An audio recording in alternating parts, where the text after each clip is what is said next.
নমস্কাৰ কৰ্মচাৰী আৰু পেঞ্চনৰ কাৰণে দুটা জৰুৰী তথা ভাল খবৰ আপোনালোকক জনাব বিচাৰিছো। প্ৰথম খবৰটি আহিছে লোকসভাৰ পৰা আৰু আনষ্টাৰ্ড কুৱেশ্যন নম্বৰ 972 এই প্ৰশ্নটো সোধা হৈছিল আৰু প্ৰশ্নটো সোধা হৈছিল নিউ পেঞ্চন স্কিমৰ সম্পৰ্কত। ইয়াত অৱশ্যে এটা প্ৰশ্ন নহয়, চাৰিটা প্ৰশ্ন সোধা হৈছিল। আপোনালোকে নিশ্চয় স্ক্ৰীনত দেখিছে। প্ৰথম প্ৰশ্নটো সোধা হৈছিল যে চৰকাৰে নতুনকৈ পেঞ্চন স্কিম ইন্ট্ৰডিউস কৰিছে নেকি পুৰণি এনপিএছৰ হলনি।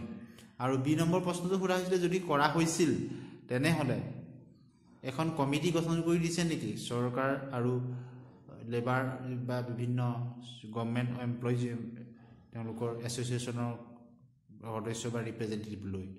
আৰু সি নম্বৰ প্ৰশ্নটো সোধা হৈছিল যদি হৈছে তাৰ ডিটেইলছ ৰিপোৰ্ট আহিছে নেকি বা তেওঁলোকে সাবমিট কৰিছে নেকি।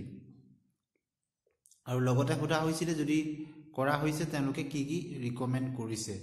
এই সম্পৰ্কত প্ৰায় 5টা প্ৰশ্ন সোধা হৈছিল নিউ পেঞ্চন স্কিমক লৈ, অৰ্থাৎ যেটো ইউনিফাইড পেঞ্চন স্কিমক লৈ সোধা হৈছিল এই প্ৰশ্নকেইটা লোকসভাত।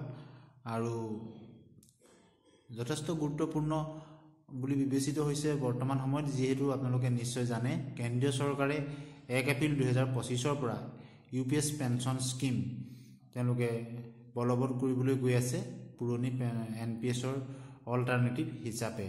গতিকে তাৰ উত্তৰত কি উত্তৰ আহিল আমি আলোচনা কৰিম। আপোনালোকে দেখিছে যে assured family payers at the rate of 60% of pension of the employees immediately before his death demise servicing spouse। অৰ্থাৎ ফেমিলি পেঞ্চনটো কথা গম পালে ইউপিএছত যে 25 বছৰ মিনিমাম 10 বছৰ আৰু যদি 25 বছৰলৈকে কৰে তেতিয়া 50% তেওঁলোকে পেঞ্চন পাব।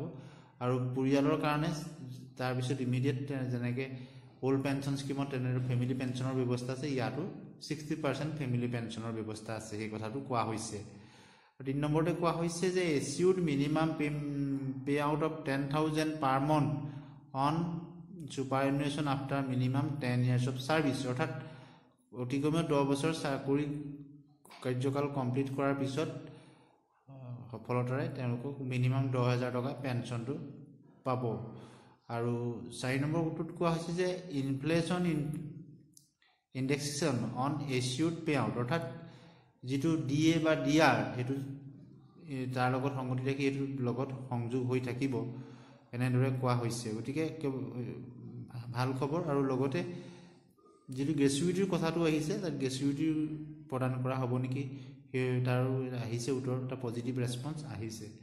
এতিয়া আহিছো দ্বিতীয়টো খবৰলৈ। অসম চৰকাৰৰ সন্মানীয় মন্ত্ৰী অজন্তা নেওগ ডাঙৰীয়ানীয়ে তেখেতে সামাজিক মাধ্যমত শ্বেয়াৰ কৰিছে যে finance department of Assam has signed an MOU with Punjab National Bank, Axis Bank and Indian Bank to provide the zero cost life insurance for the state government permanent and contractual employees, ensuring their financial service as well begin।